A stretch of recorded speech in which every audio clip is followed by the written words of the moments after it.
सबसे पहले मैं अपनी उस धरती माँ को जिसका सीना चीर कर हमारे किसान भाई सोना उगलते हैं उसको नमन करती हूँ और शीश झुकाती हूँ उस तिरंगे को जिसपे हमारे किसान भाइयों के जो बेटे सेना का रक्षा करते हुए अपनी बॉडी जिसके अंदर उनकी लिपटी होती है, जिनके अंदर उनका शिव लिपटा होता है, उस तिरंगे को मैं शीश झुकाती हूँ। और मेरे बच्चे बुजुर्ग और सारे किसान भाइयों और बंधुओं, आप सभी का मैं हार्दिक अभिनंदन करती हूँ और मेरा क्रांतिकारी अभिनंदन स्वीकार करें।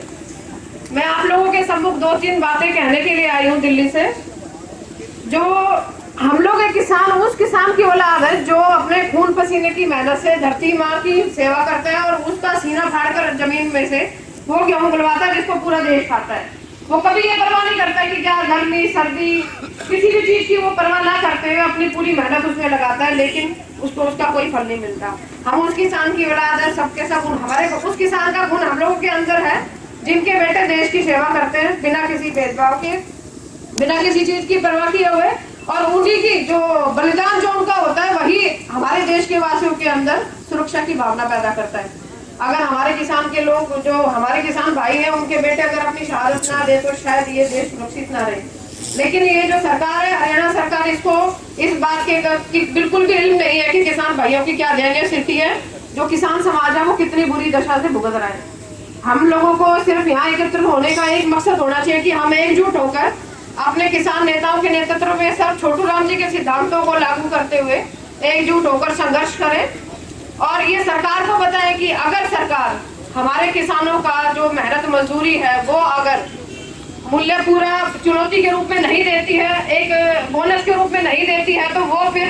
लाल जल्द भुगतने के लिए तैयार है। और उनको ये एहसास हम लोग ही एकजुट होकर कराएं कि जिस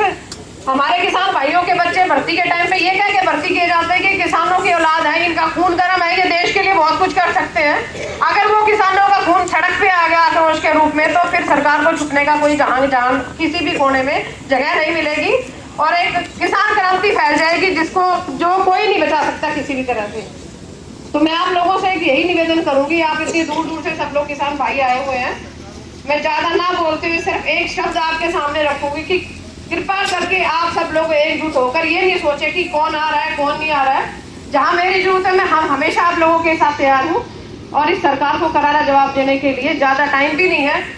आप एकजुट होकर एक क्रांतिकारी कोई प्रवृत्ति इस्तेमाल करें, ज्यादा इंतजार करने से कोई फायदा नहीं है। और बाद में मैं आज सभी लोगों का पधारे हुए अभिनंदन करती हूँ। धन्यवाद। उपाध्यक्ष, प्रदेश उपाध्यक्ष